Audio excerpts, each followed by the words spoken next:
hacemos siempre, ¿no? Bueno, ¿por qué este Ateneo cuando nos comentaron la importancia de dar este espacio como Ateneo, digamos, el comienzo de los ciclos de Ateneos de nuestro hospital? Primero pensamos en actualizar toda la situación. ¿Por qué? Porque quizás estamos en una etapa donde uno empieza a replantearse. ¿Vamos hacia la endemia? ¿Tenemos esta situación COVID controlada? Y claramente esto sucede porque tenemos vacunas. Si no tuviéramos vacunas, no estaríamos acá presenciando un Ateneo. Y acá, un poco lo que yo quiero transmitir es la importancia de la vigilancia epidemiológica. Por eso la primera parte la va a tomar la doctora Florencia Lución. Ella es médica pediatra, es epidemióloga. Recientemente presentó su tesis hace 2 días, la aprobó con distinguido, mi orgullo por ser directora de esa tesis, así que va a contarnos qué pasa con la epidemiología. Entonces uno se pregunta, ¿cómo se construyen los datos? Porque lo primero cuando hay que tomar una decisión, uno dice, bueno, ¿qué datos tenemos? Pero ese qué datos tenemos no vienen del cielo. Ese qué datos tenemos los construimos todos. Cuando uno notifica, y la notificación es individual, no es responsabilidad exclusiva de los servicios de epidemiología. Cada uno tiene que notificar cuando tiene una infección respiratoria aguda, cuando tiene un caso sospechoso de COVID, cuando tiene un caso sospechoso de infección respiratoria, ahora dengue. Siempre hay que notificar, porque cuando hay que tomar decisiones, lo primero que uno dice es qué datos hay del país, y los datos no vienen mágicamente, los construimos en equipo y todos juntos. Quizás por eso es tan importante esta primera parte que marca el contexto de la situación epidemiológica país, que es fundamental para tomar decisión para la segunda parte. La segunda parte va a ser estado actual de vacunas COVID. La va a tomar Vanessa Castellano, así como Florencia está coordinando la vigilancia en el hospital. Vanessa Castellano está coordinando el área de inmunizaciones. Vanessa es pediatra, es epidemióloga y trabaja fuertemente, y ustedes la conocen al igual que Florencia, en la vida de todos los días. Pero también ellas resumen todo el trabajo de equipo, el trabajo de equipo de la división, porque si esto no es un equipo, no sería posible. Y va a tomar la actualización de vacunas COVID. Es un tema importantísimo, porque ahora ya se está empezando a discutir, incluso en breve en la CONAIN, ¿cómo seguimos con el plan de vacunación? ¿Va a ser una vacuna de calendario? ¿Con qué periodicidad la vamos a dar? Y para eso necesitamos datos de vigilancia y necesitamos coberturas de vacunación para poder en breve responder a eso. ¿Incorporamos a calendario o no? ¿A quién vamos a vacunar si es una vacuna de calendario? He hecho un poco esta introducción que plantea la problemática. Voy a dar paso a Florencia, entonces, la doctora Florencia Lución, que nos va a dar el marco epidemiológico para la toma de decisión. Así que gracias, Florencia. Hola, buenos días a todos. Bueno, muchas gracias por estar acá. Gracias, Ángela, por la presentación y bienvenidos a todos a esta nueva presencialidad del Ateneo. Mi intención hoy con esta presentación es comentarles un poco cómo se pasa de una situación de de pandemia en la cual toda la población mundial es susceptible a una determinada enfermedad. ¿Ahí me escuchan? Bueno, vamos de vuelta. Mi intención en esta presentación es comentarles un poco cómo vamos a pasar de una situación de pandemia en la cual toda la población mundial es susceptible a una determinada enfermedad a una situación de endemia donde la circulación de este mismo virus se vuelve una circulación estable y estacional. Bueno, cuando surge un nuevo patógeno, tenemos una amplia gama de estrategias que podemos utilizar para contener su propagación. Entre ellas, las más arcaicas o antiguas como el aislamiento, las medidas de barrera, la famosa cuarentena, hasta llegar a las vacunas. Como podemos ver en este gráfico, luego de la introducción de vacunas, la tasa de mortalidad a nivel mundial se redujo en forma considerable. Por lo tanto, esta estrategia ha demostrado ser efectiva en esta transición de pandemia a endemia que tanto estamos esperando. Bueno, a favor de estos datos quería mostrarles una publicación del CDC que muestra que los mayores de 5 años no vacunados tuvieron tasas de mortalidad 8 veces superiores que las personas que tenían al menos un booster. Y otra situación que no debemos dejar de considerar es que a lo largo de la pandemia fueron surgiendo nuevas variantes de preocupación. ¿Se escucha bien? Sí. Nuevas variantes de preocupación, que muchas de ellas tuvieron cambios con mayor transmisibilidad y con la posibilidad de escape inmunológico. Actualmente el 100% de las variantes que circulan son Omicron. Y la buena noticia es que los nuevos fenotipos circulantes, como el BQ1 o el XBB, no se diferencian lo suficiente de otros linajes de Omicron, tampoco tienen mutaciones de escape inmunológico que requieran estrategias de salud pública diferentes.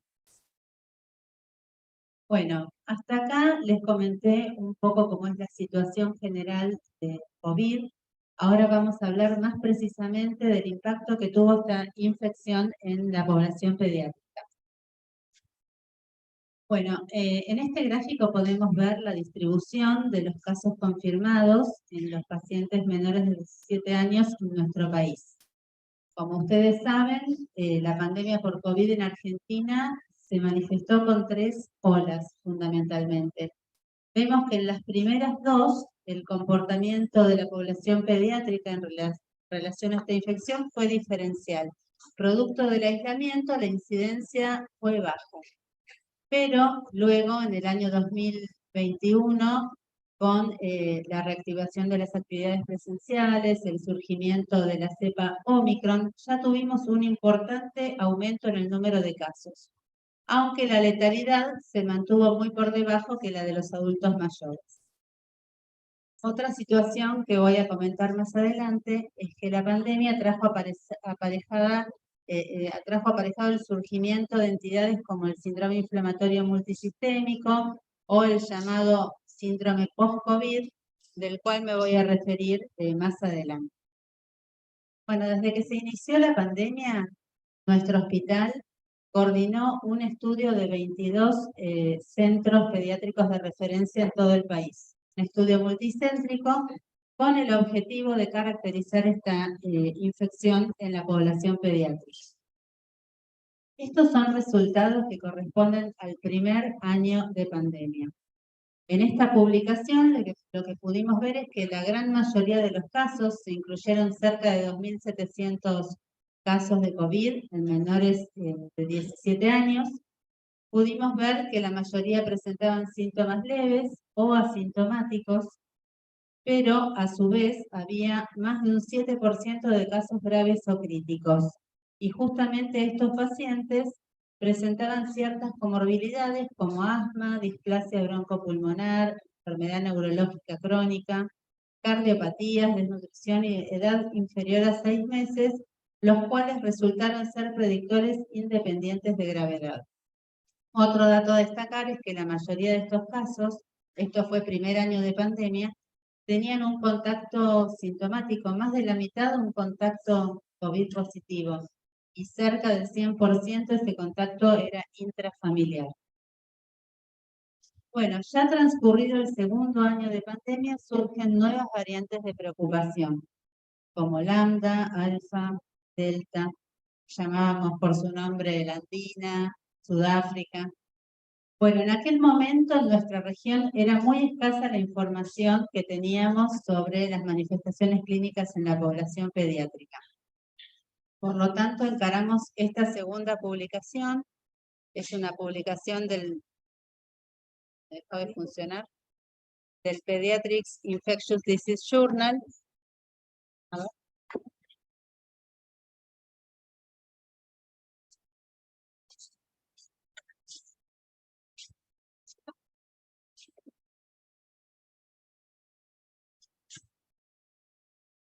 ¿No se me escucha en el fondo si hablo fuerte? Por eso. Ah, ¿Zoom escuchan? Porque si no para mí es más cómodo. ¿Puedo seguir? Bueno, a ver, sí, como ustedes me digan, más cerca.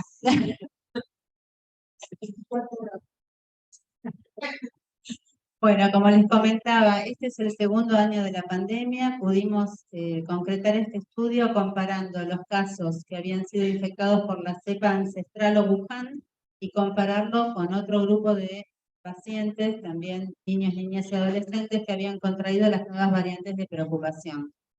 Es un estudio que se publicó en Pediatrics Infectious Disease Journal y encontramos características que fueron muy destacadas. En principio, hubo una modificación en el patrón clínico de presentación, con menor casos de asintomáticos y mayores manifestaciones generales, respiratorias y neurológicas en todos los grupos de edad. Por otro lado, también vimos menores tasas de hospitalización, pero esto probablemente se haya debido a los criterios de hospitalización que se iban modificando a medida que conocíamos más acerca de esta enfermedad. Un punto relevante fue que en el caso de la gravedad, el requerimiento de cuidados intensivos y la letalidad no hallamos diferencias estadísticamente significativas. Por lo tanto, lo que concluimos fue que las nuevas variantes sí trajeron una modificación en el espectro clínico de esta infección, con menos casos asintomáticos, pero no hubo una repercusión, no tuvo un impacto ni en la gravedad ni en la letalidad. Con respecto al síndrome inflamatorio multisistémico que mencionaba previamente, en el segundo periodo observamos un descenso en el número de casos. De todas formas, el comportamiento de este cuadro es incierto. A futuro tenemos que estar alertas y continuar vigilando para ver cómo evoluciona. Bueno, quiero destacar esta entidad que es el llamado Long COVID. La Organización Mundial de la Salud acaba de publicar en febrero de este año una definición específica para el Long COVID, que es específica justamente para pediatría, menores de 17 años.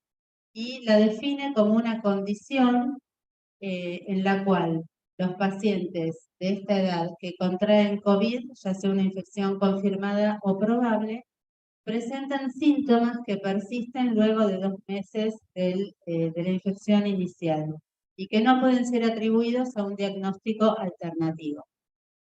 Como pueden ver, esta condición de long COVID o post-COVID se presenta con una frecuencia de 1 cada 4 casos de COVID y las manifestaciones clínicas más prevalentes son las alteraciones del estado de ánimo, fatiga, trastornos del sueño, disfunción cognitiva, dificultad respiratoria, todos estos síntomas generalmente con gran impacto en el funcionamiento diario.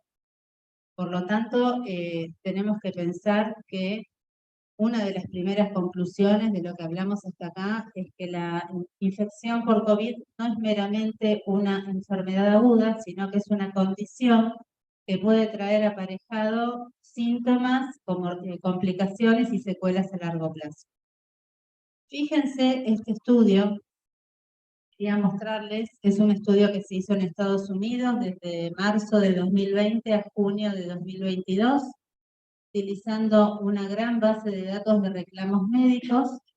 Los CDC compararon más de 700.000 casos de niños, niñas y adolescentes con infección por COVID contra más de 2 millones de pacientes de la misma edad sin este antecedente. Y lo que hallaron fue que los casos de COVID habían presentado mayores tasas de entidades como embolia pulmonar aguda, miocarditis, miocardiopatía, eventos tromboembólicos venosos, insuficiencia renal no especificada y diabetes tipo 1. Y tampoco es menor el hallazgo de que estos pacientes también fueron más propensos a presentar síntomas a largo plazo como alteraciones del olfato, del gusto, malestar general y fatiga y alteraciones musculoesqueléticas. Bueno, creo que hasta acá hemos tenido un pantallazo de lo que fue COVID, carga de enfermedad en pediatría, y a partir de ahora les voy a comentar lo que sucedió con el resto de los virus respiratorios estacionales a los cuales estábamos habituados. Bueno, como pueden ver en esta diapositiva que grafica casos de influenza en el tiempo en las distintas regiones del mundo, podemos ver cómo en el primer año de pandemia hubo una interrupción prácticamente completa de la circulación viral, con recuperación en el segundo año, pero con un patrón inusual, tanto en lo que se refiere a la estacionalidad como al comportamiento de estos virus. Esta es la situación en nuestro país, como pueden ver, no escapa a lo que ocurrió en el resto del mundo. Tuvimos un marcado descenso de los virus respiratorios en 2020, la reaparición en 2021 y un comportamiento muy inusual de los virus respiratorios en 2022, con brotes de influenza fuera de la temporada habitual, verano y primavera, y con una carga de enfermedad por metaneumovirus que se registró de manera extraordinaria en el invierno del año pasado. Con respecto a influenza, en esta diapositiva quiero mostrarles los dos brotes que tuvimos fuera de la estacionalidad habitual. El primero fue a fines del verano 2021-2022 y fue a expensas de influenza H3N2. El segundo brote lo vivimos a fines de la primavera y principios del verano del año pasado, donde hubo co-circulación de influenza H3N2, H1N1 y también un llamativo incremento de casos de influenza B. Con respecto a la distribución de los agentes virales por grupo de edad, esto es pacientes hospitalizados, podemos ver que el virus esencial respiratorio predominó en los menores de 5 años y especialmente en los menores de 1 año, que el virus influenza también fue predominante en menores de 5 años, en el grupo de 5 a 9 y de 45 a 64 años. Bueno, y acá vienen los datos de nuestro hospital, son datos que ustedes conocen bien porque saben que hacemos una vigilancia epidemiológica activa, que ya tiene como más de 20 años. Son datos que habitualmente publicamos a través de los boletines epidemiológicos o en las distintas charlas. Y como pueden ver claramente, el patrón que estuve comentando a nivel mundial y nacional se repitió también en nuestro hospital.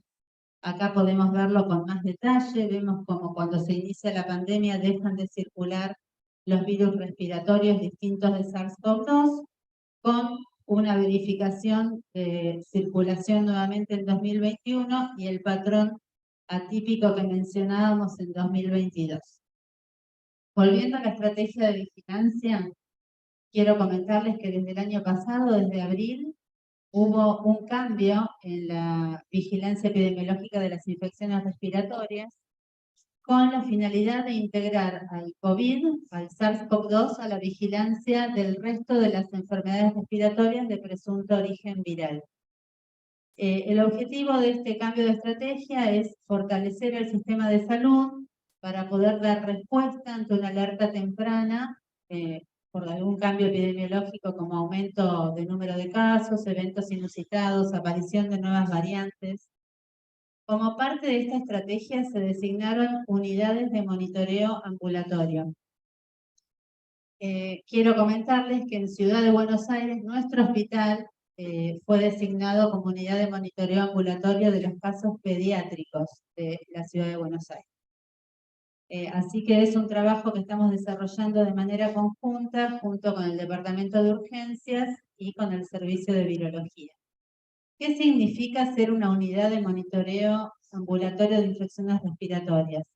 Esto implica que cuando asistimos a un paciente que cumple con la definición de caso sospechoso de COVID, se realiza un test de antígeno para SARS-CoV-2. Y en caso de que el paciente además cumpla criterios de la definición de enfermedad tipo influenza, se realiza un muestreo sistemático y parte de estos pacientes son estudiados con técnicas moleculares para SARS-CoV-2 y para influenza y para virus sincicial respiratorio. En nuestro hospital en particular se realiza un panel completo de virus respiratorios con la posibilidad de ampliarlo a 9 virus y además micoplasma. Así que tenemos una gran ventaja. Bueno, volviendo a los datos de la vigilancia, esto es Argentina el año pasado. Quería mostrarles cómo en los casos internados tuvimos este comportamiento atípico. Influenza, a partir de la semana 38, esto fue septiembre, tuvo una positividad que superó la positividad de SARS-CoV-2 y de virus incisional respiratorio en su conjunto. Y a fin de año, a partir de la semana 41, influenza B fue predominante sobre la influenza A. Situaciones impensadas en otras temporadas. Con respecto a los casos ambulatorios, fue llamativa la gran carga de enfermedad que influenza A representa en esta población y que quedó evidenciada en los datos de la vigilancia, donde pueden ver plasmados claramente los 2 brotes de influenza que mencionamos previamente. Para ir finalizando, quiero mostrarles los datos. Ahora sí, el año pasado contamos con datos de hospitalizados y de ambulatorios en nuestro hospital. Esto nos permitió ver que influenza A tuvo una altísima carga de enfermedad en los ambulatorios y que el virus sincicial continúa siendo el más prevalente dentro de los hospitalizados. Y acá vemos con más detalle las 2 curvas. La curva superior vemos los casos hospitalizados, donde virus sincicial fue el más prevalente, pero con un inicio de circulación tardío, un pico en la semana 28, mientras que la gran estrella del año pasado fue el metaneumovirus, que predominó en los meses de mayo y junio, temporada que habitualmente es ocupada por el virus sincicial respiratorio. Y volviendo a los casos ambulatorios, que es la curva inferior, pudimos ver el predominio amplio de la influenza A, con los 2 brotes fuera de la temporada invernal que ya estuvimos mencionando a lo largo de la presentación. Bueno, como consideraciones finales, entonces quiero destacar, por un lado, el impacto que tuvo la pandemia de COVID en la interrupción de la circulación de otros virus respiratorios, con la posterior recuperación, pero con un comportamiento totalmente atípico y una estacionalidad distinta a la que estábamos habituados. Y acá, como decía Ángela, es fundamental que contemos con una vigilancia epidemiológica activa que nos permita conocer en forma temprana los cambios epidemiológicos, los grupos de mayor riesgo y los agentes que circulan en cada momento del año.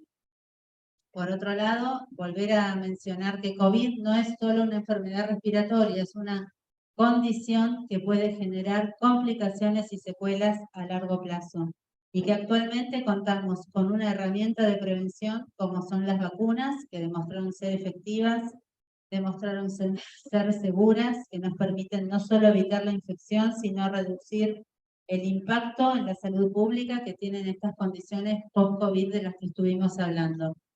Las vacunas son una herramienta que nos van a permitir esa ansiada posibilidad de pasar de una pandemia a una endemia, y como pediatras creo que tenemos que continuar trabajando en esa línea. Ahora Vanessa les va a presentar toda la información en relación a esta estrategia.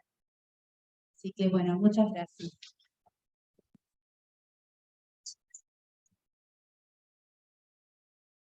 Gracias, Florencia. Bueno, buenos días. Gracias por la invitación a este Ateneo híbrido.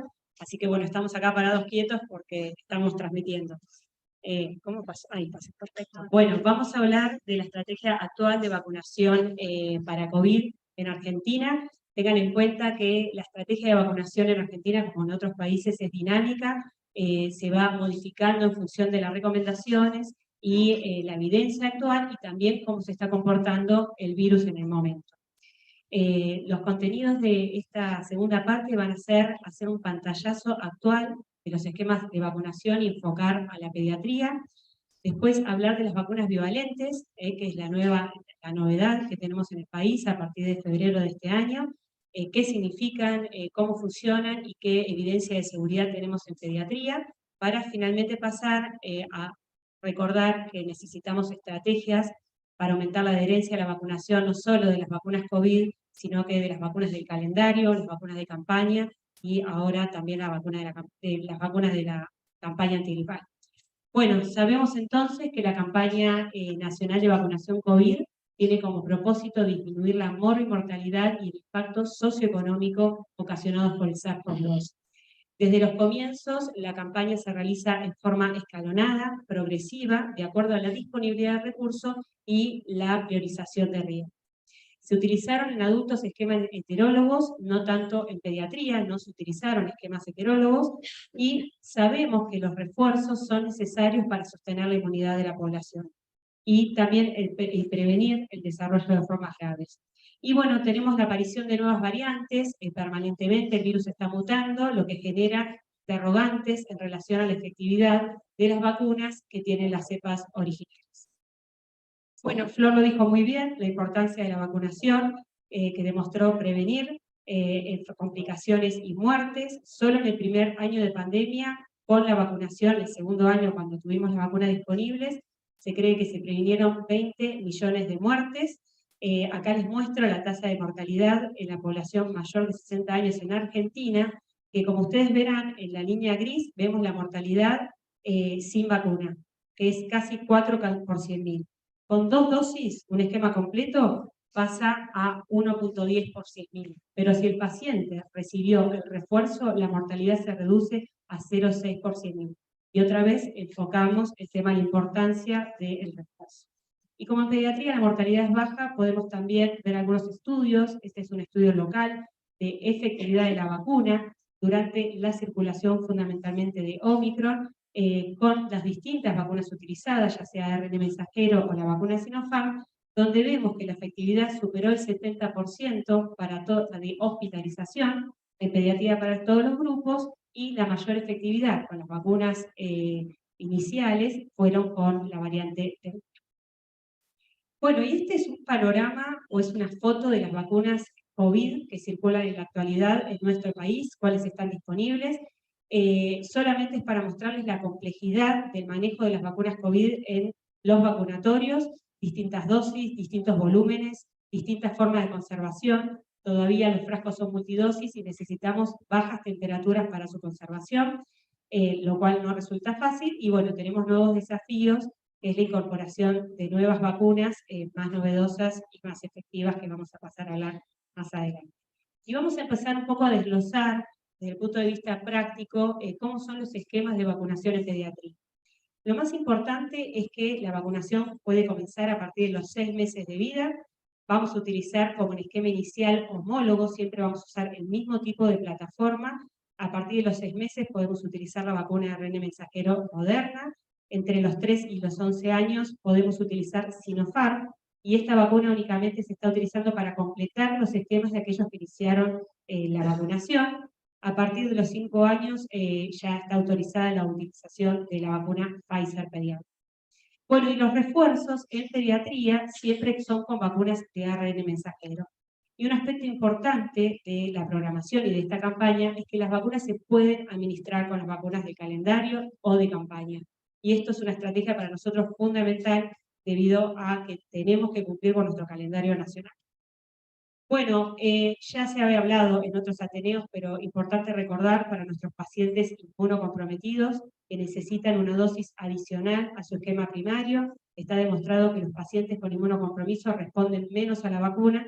Es por ello que tenemos que dar una tercera dosis al esquema inicial con 1 mes de intervalo y recién ahí un refuerzo a partir de los 4 meses. Bueno, y la estrategia de vacunación en pediatría, así como fue en forma escalonada por los grupos de riesgo, vemos que también escalonadamente se fueron autorizando los refuerzos. No todos tienen autorizados el mismo número de refuerzos. Así que los pacientes entre 6 meses a 2 años pueden recibir su primer refuerzo. Entre 3 a 11 años vamos 2 refuerzos y a partir de los 12 años el número máximo de refuerzos son 3. Y bueno, también viendo la complejidad, acá les voy a mostrar los esquemas de vacunación, no pretendo que lo sepan, de las vacunas de ARN mensajero, en donde tenemos presentaciones pediátricas y de adultos. Y hay una franja del grupo de chicos de 6 a 11 años, utilizando distintos mililitros, podemos utilizar para la vacuna Moderna vacuna pediátrica o adulto. Esto nos da un poco de flexibilidad a la hora de la disponibilidad de recursos. Con la vacuna Pfizer eso no es posible, ¿sí? A partir de 5 o 11 años se va a utilizar la vacuna Pfizer pediátrica y entre los 12 y más años la vacuna Pfizer en formulación adulto. Y es importante remarcar que las vacunas de ARN mensajero se pueden intercambiar. Homólogos tiene que ver con la plataforma, no si utilizamos un laboratorio o el otro. Bueno, recordarles que aquellos que hayan cursado COVID pueden demorar solamente su dosis de refuerzo 3 meses después de la enfermedad. Esto tiene que ver con la protección natural que brinda la enfermedad y no se tiene que hacer esto para el esquema inicial. Aquel que tuvo COVID que necesita recibir su esquema inicial lo puede hacer al alta clínica y epidemiológica. Bueno, vamos a pasar a la segunda parte del Ateneo, que es hablar un poco de las vacunas bivariantes, qué significan y por qué están en la actualidad siendo utilizadas en los países. Este es un documento de posición de la Organización Mundial de la Salud a mediados del año pasado, que establecía que las vacunas autorizadas actualmente presentaban con la cepa ancestral, presentaban altos niveles de protección contra enfermedades graves, inclusive la Omicron. Eso lo vimos el año pasado, que con el refuerzo podíamos estar protegidos para la enfermedad grave con esta variante. Pero puede ser necesario, dadas las nuevas variantes, perseguir un objetivo adicional que amplíe la inmunidad para variantes circulantes y emergentes. Incluso incluir a Omicron en la composición de las vacunas puede ser una medida beneficiosa para las poblaciones, como dosis de refuerzo. Y si ustedes ven, fíjense, en este árbol, de la foto, se ve el árbol filogenético del COVID. En el centro está la cepa ancestral, la de Wuhan. A la izquierda, en violeta, están las variantes de preocupación 9, las primeras. Después la delta, y fíjense qué alejado está en relación al número de mutaciones la variante Omicron y sus subvariantes. Es por eso que tenemos que pensar, y lo que piensa el mundo científico, en formulaciones nuevas que tengan en cuenta estas mutaciones para aumentar la inmunidad de la vacuna. Bueno, y esta es la vacuna bivalente. Es una vacuna de ARN mensajero que codifica para la proteína de espiga, SARS-CoV-2, de la variante original, y tiene mitad de variante original, mitad de la variante Omicron, y en este momento la que se utiliza es la variante MPA45.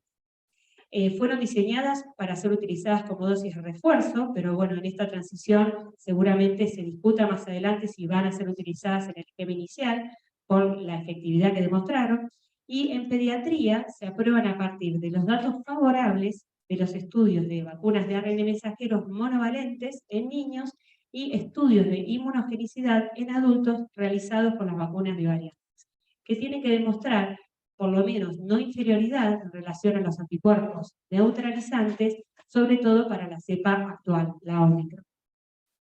Bueno, este es el estudio más importante de la vacuna bivalente de Moderna, donde demostró la no inferioridad en relación al título de anticuerpos neutralizantes y la superioridad para Omicron, y un perfil de eventos adversos sistémicos y locales semejante a la vacuna monovalente.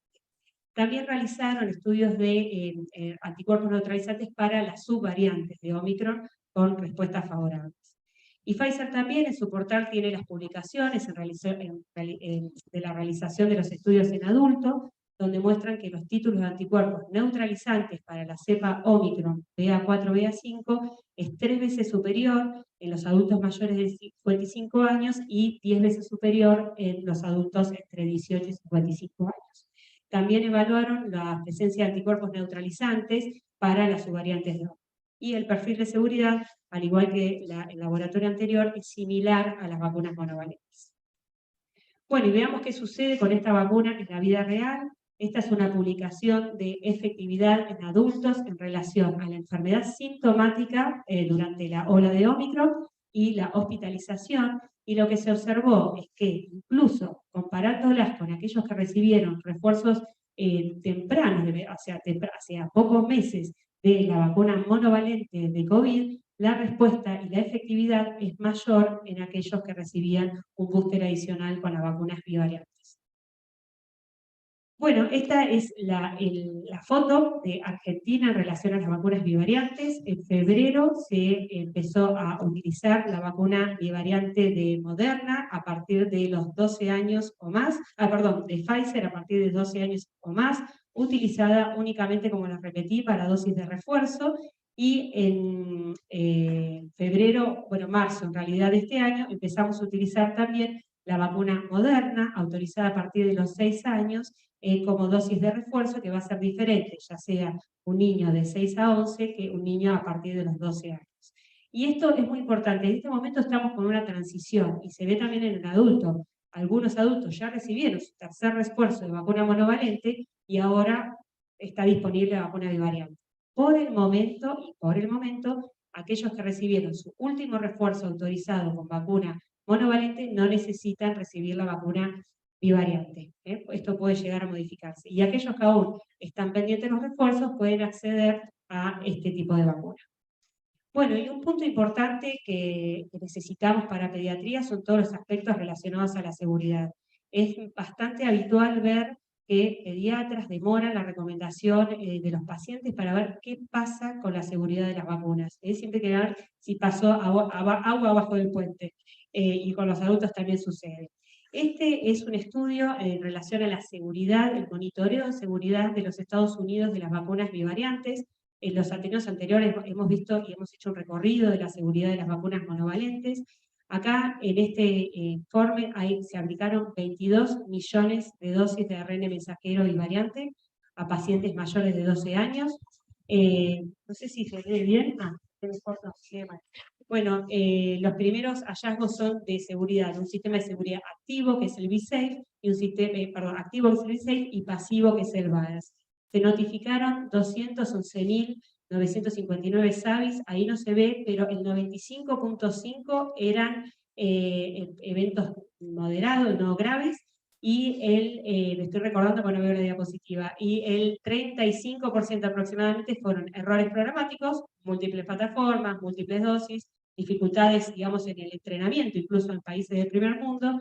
Y otro aspecto importante que no se ve acá, que se notificaron solo 5 casos de miocarditis y 4 de pericarditis, lo que muestra una incidencia muchísimo menor de lo que vimos en el esquema inicial de las vacunas COVID. Y esto está relacionado con el espaciamiento de las dosis, y lo que se observa en el mundo, que a medida que avanza la campaña, la miocarditis deja de ser un evento, ya era infrecuente, pero es mucho más infrecuente con las dosis de refuerzo. Y distinto es el perfil de seguridad en niños. Sabemos desde el punto de vista de la tolerabilidad y la reactogenicidad de una vacuna que es muchísimo menor que la del adulto. Prácticamente los eventos adversos se asemejan a las vacunas de calendario. No esperamos más reactogenicidad, y esto lo vemos en la práctica. Y con respecto a la notificación y el informe de seguridad de los Estados Unidos, sobre casi 1 millón de dosis de vacuna administradas a este grupo etario, observamos 3.200 SAVIs, 99.8% no graves y 85% fueron errores programáticos. O sea, con los niños, con formulaciones pediátricas, distintos volúmenes, a veces hay confusiones en cuanto a la administración. Y otro aspecto importante en cuanto a la seguridad de la miocarditis, ningún caso de miocarditis. Y esto otra vez vuelve a reafirmar los datos de la literatura que muestran que a menor edad, menor es el riesgo de este evento adverso. Bueno, y veamos, a ver, avanza. Me quedé hablando mucho y se quedó la diapositiva. Help. Bueno, y vamos a ver un poco qué sucede con las coberturas de vacunación en nuestro país en relación al primer refuerzo. Y lo que se observa, ahora lo van a ver en la diapositiva, es que las coberturas son altas en adultos mayores, y eso está muy bien, es lo que queremos. Los adultos mayores son los que presentan mayor mortalidad, pero como les mostró Florencia, los chicos también tienen su carga de enfermedad, y nos vamos a buscar disminuir la mortalidad, vamos a buscar disminuir la carga de enfermedad asociada a esta infección. Y vemos que todavía en materias de coberturas nos queda mucho para hacer en relación a los refuerzos.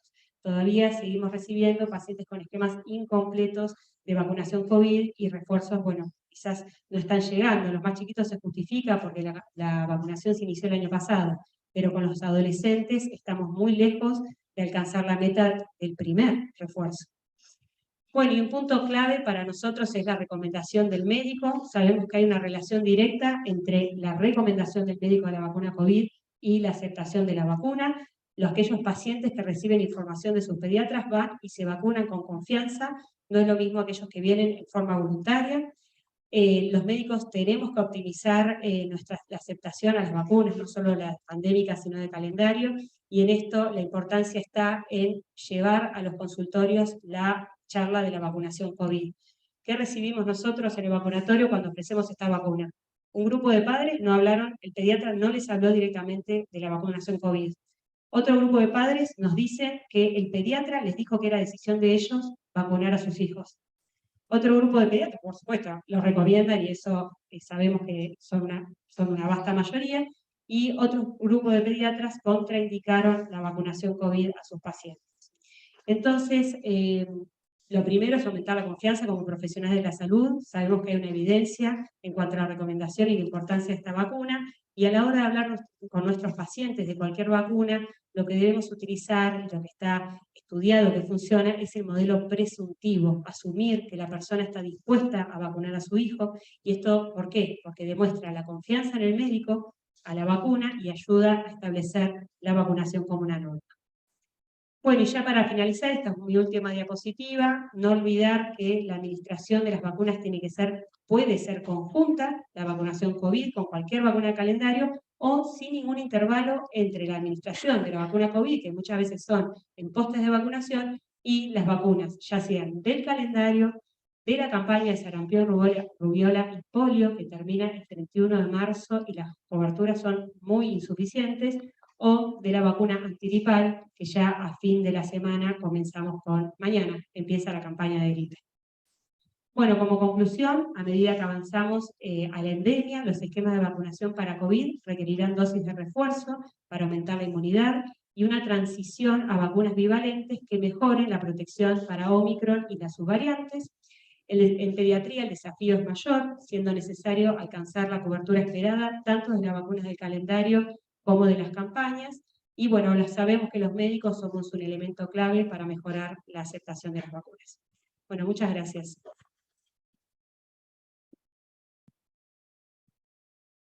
Muchas gracias, Florencia, Vanessa. Creo que hay algunas cosas muy importantes que tenemos que remarcar. De la primera charla, por ejemplo, de todo lo que es la vigilancia epidemiológica. El hecho de tener un monitoreo ambulatorio, recuerden que no es que a todos los chicos en ambulatorio les hacemos un panel, no. Es un muestreo que hacemos con la gente de urgencias, también las áreas de clínica, son 15 pacientes por día, /20, en los cuales uno busca el alerta epidemiológico. ¿Qué circula? No es que vamos a dar una respuesta etiológica al paciente, pero sí es muy importante saber qué circula. Merced a eso, incluso antes que se iniciaran las unidades centinelas en ambulatorio, nosotros en el hospital pesquisamos con la doctora Michenko el brote de sincicial que se dio más o menos a fines del 2021 en chicos que eran preescolares y escolares. ¿Cuándo un brote de sincicial en ambulatorio en preescolares y escolares?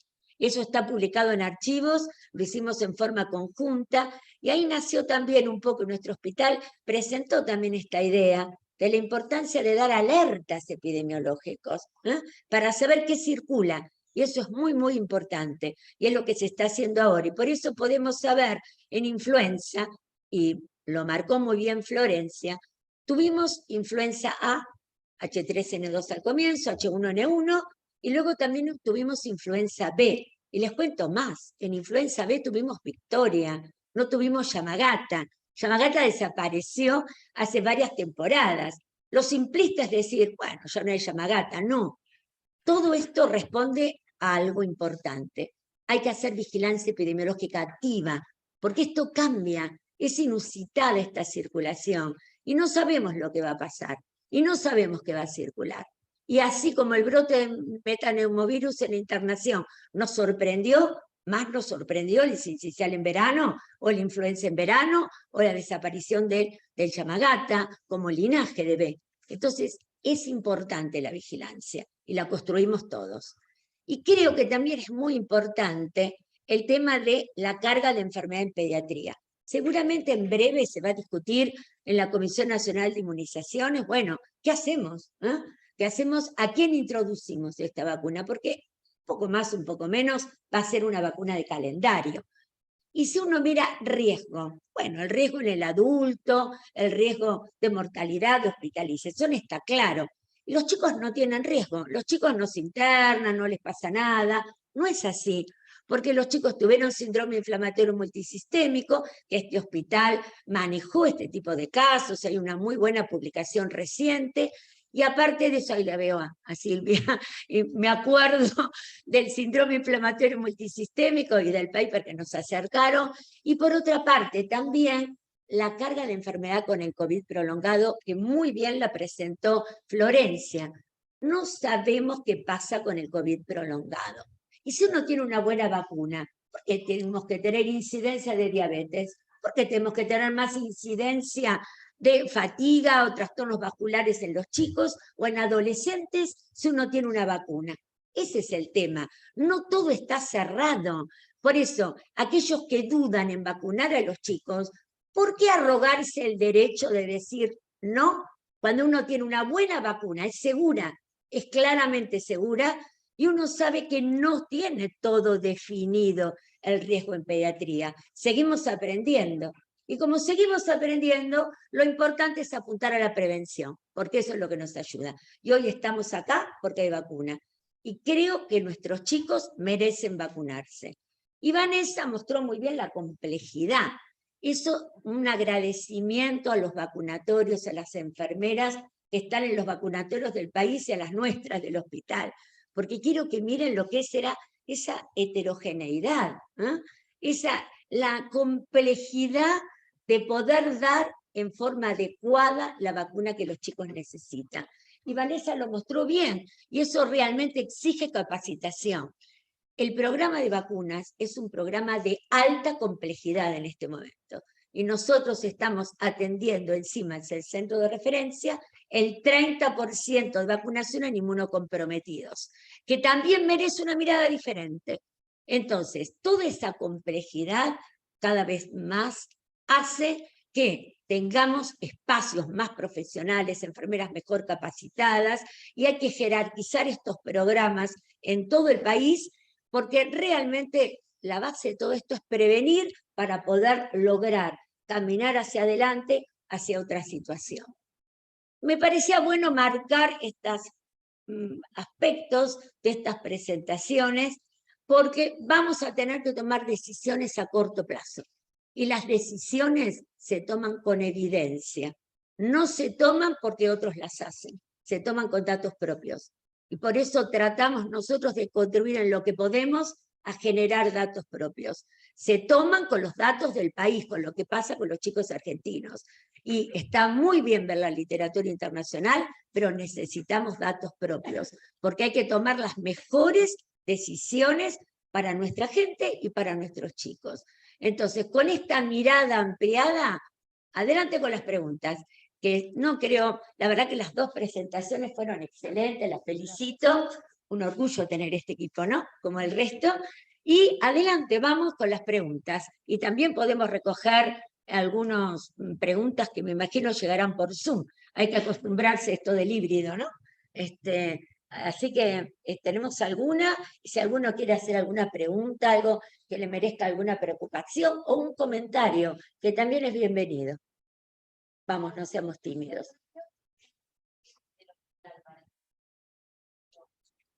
Sí, Nati, en este momento tenemos la vacuna bivariante de Moderna. Esperamos recibir vacunas monovalentes para completar esquemas, tenemos vacuna Sinopharm para completar esquemas, y en este momento la bivariante para los refuerzos, ¿sí? A partir de los 6 años. Otro tema importante que comentó Vanessa, que las bivariantes o bivalentes, cada uno les dice como... Sí, hay varias acepciones. Internacionalmente se habla de bivariantes, pero bueno, no importa, es lo mismo. Están ahora para dosis de refuerzo, pero todo encamina a pensar que también en algún momento van a ser aprobadas para dosis para el esquema inicial. Eso es muy importante para pediatría, porque miran las coberturas, hay un montón de chicos que ni empezaron. Entonces, yo creo que en algún momento la cepa ancestral va a ser reemplazada por estas bivariantes y los laboratorios productores van a ir tendiendo a ser bivariantes exclusivamente. Por eso tan importante que las autoridades regulatorias vayan empezando a reconsiderar toda la evidencia para tener la posibilidad de tener también estas vacunas en un futuro para el esquema inicial. Eso también es otra línea importante que se va abriendo y que también tenemos que tener en cuenta. ¿Alguna otra pregunta? A ver, Walter.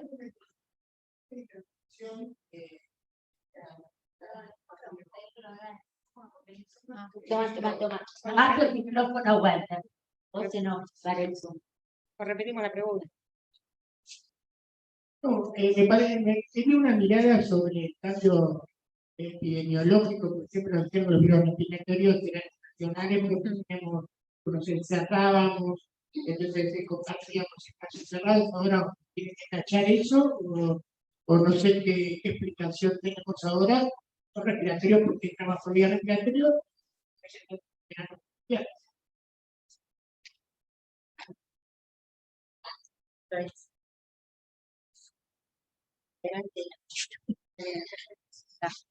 Bueno, este cambio en el comportamiento de los virus respiratorios claramente es multicausal. Por un lado, tengamos presente que ese año que tanto marcamos con interrupción total, que los chicos estuvieron con un aislamiento social, no tuvieron contacto con muchos virus.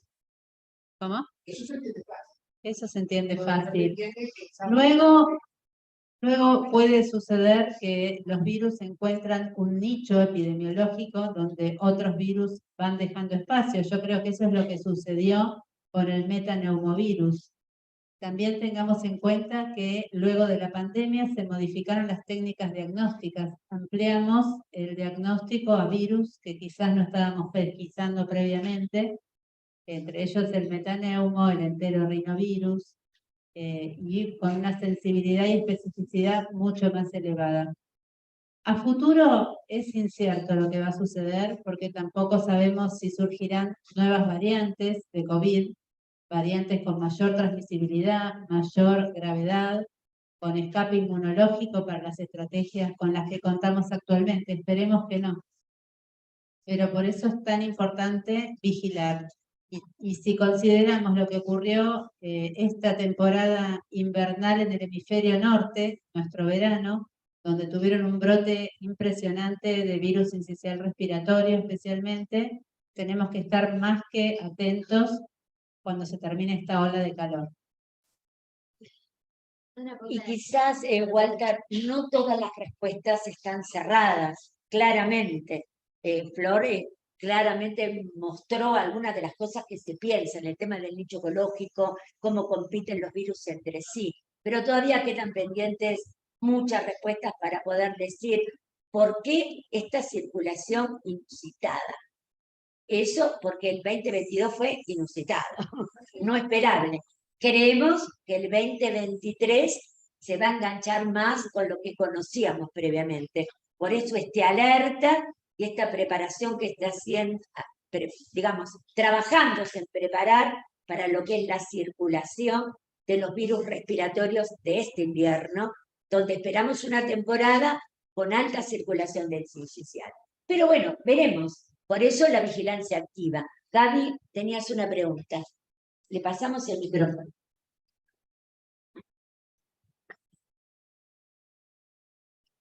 Bueno, primero felicitarlas, siempre brillantes, y agradecerles porque siempre están ahí, siempre, para todas las consultas, para todos los brotes, para todo. Más que una pregunta, era un comentario sobre lo que dijo Walter. Nosotros en el año 2018 y 2019 recabamos datos sobre pacientes hospitalizados por primer episodio de bronquiolitis. Y habíamos hecho un estudio de casos control de 142 hospitalizados versus 142 controles atendidos en las unidades 7 y 8. y como factores de riesgo para hospitalizarse nos dio que el esquema de vacunación incompleta era un factor de riesgo, la presencia de tabaquismo prenatal en la madre durante el embarazo, obviamente, y la presencia de aire acondicionado. Justo Walter preguntaba con respecto al hecho de estar adentro de la casa. Creo que es fundamental hacer hincapié en el tema de la vacunación, obviamente no solo de COVID, sino de todo el esquema, porque realmente es un factor de riesgo para hospitalizarte por bronquiolitis y es totalmente evitable. Y bueno, en esta encuesta que se había hecho, que eran como 60 preguntas, al realizar el análisis de regresión logística multivariada, lo que quedó con un odds ratio significativo fue justamente estos tres factores: tabaquismo prenatal, vacunación incompleta. Estoy hablando de la época pre-COVID, fue inmediatamente el estudio hecho antes de que empezara la pandemia. Y obviamente siempre la predominancia del virus social, ¿no? Gracias, Gaby. Gracias. La verdad que es muy interesante y también marca la importancia de realizar estudios epidemiológicos para marcar los factores de riesgo. Ahora también hacerlos, ahora no solamente durante la pandemia, que se hizo mucho en relación a COVID, sino también ahora en qué es lo que está circulando también. Les quiero contar que las vacunas en pediatría son efectivas. No se presentó porque acabamos de mandar el informe final a Ciudad, es una beca de Ciudad de Buenos Aires, pero vimos la efectividad en pediatría. Y, por ejemplo, les adelanto algo chiquito nada más, las vacunas, la efectividad. Es un estudio de caso control, es un multicéntrico que coordinamos desde el hospital, y la efectividad en adolescentes con las vacunas de ARN mensajero llegó al 70%, excelente. Y fue un estudio de caso control, que es un estudio metodológicamente muy ajustado, usando test negativo para el estudio de caso control. Entonces, ahora estamos viendo el tema de los más chiquitos para cerrar la efectividad, porque en los más chiquitos hay que mirar la vacuna inactivada. Igualmente, sabemos claramente que va a haber una diferencia con respecto a unas y otras, ¿no es cierto? Pero bueno, les comento el dato que ya tenemos, que por supuesto acabamos de mandar el informe y hay que terminar de ajustar algunas cosas y sobre todo chequear algunos datos de los más chiquitos. Pero todo va hacia qué importante que es vacunarse. ¿Se dan cuenta? Creo que si nos llevamos este mensaje para todos aquellos que están escuchando y trabajar con las vacunas de calendario, las coberturas bajaron muchísimo. En la pandemia venían bajando, el 2021 está recuperando un poco. Hay que trabajar para recuperar mucho más también y no perder la oportunidad de vacunar a todos. Bueno, no sé si queda alguna pregunta. Vanessa, por favor. Sí, hay una pregunta para mí. Consultaron si las vacunas bivariantes son intercambiables. En principio sí, siempre y cuando cumplan la recomendación de acuerdo a la edad. En nuestro país la aprobación es a partir de los 6 años Moderna y a partir de los 12 años la vacuna de Pfizer. O sea, a partir de los 12 se puede intercambiar Pfizer con Moderna. Así es. Otra pregunta. Bueno. No, está bien. Tomá, paso el micrófono.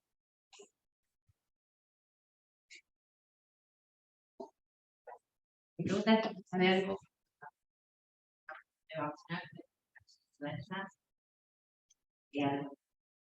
Yo,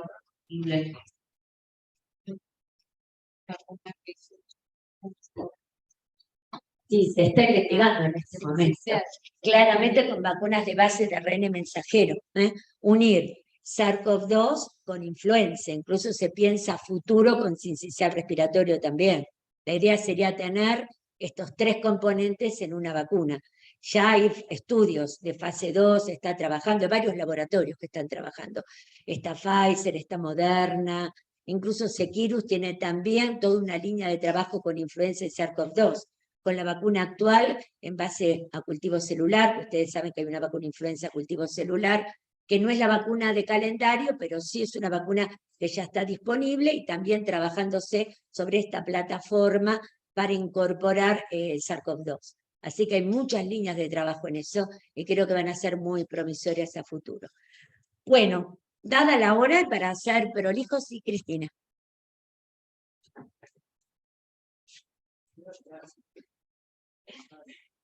Bueno, no, simplemente decir que es un lujo tener este grupo a cargo de la doctora Gentile, toda su gente, que son un ejemplo de lo que se puede hacer en medicina con lo que tenemos cuando queremos, cuando tenemos pasión por lo que hacemos. Entonces, estar al frente de un hospital con esta gente realmente es un orgullo. Así que crean nuestra propia vigilancia epidemiológica. Esto surgió un poco al principio de la pandemia. Yo lo llevé a una reunión de directores y el ministro dijo, eso es lo que hay que hacer, lo que hacen los de niños, pero, dijo tranquilos, ustedes tienen ahí un equipazo. Entonces, esto es lo que a uno lo debe gratificar, los logros, por un lado, para beneficio de los chicos, que por eso somos pediatras, y la forma en que un hospital trabaja.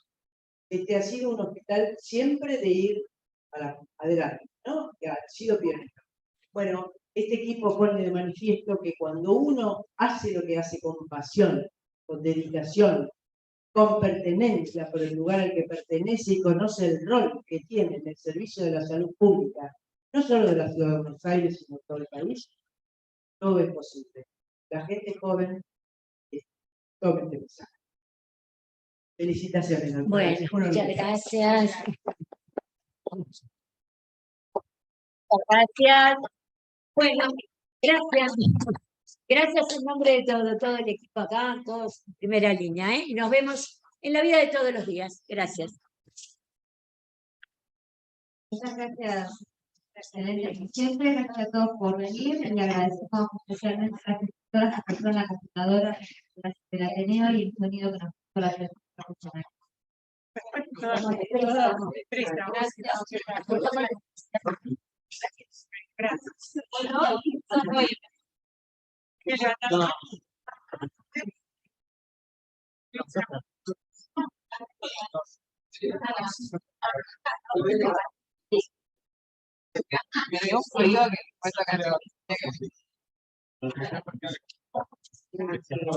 Una sugerencia para el próximo.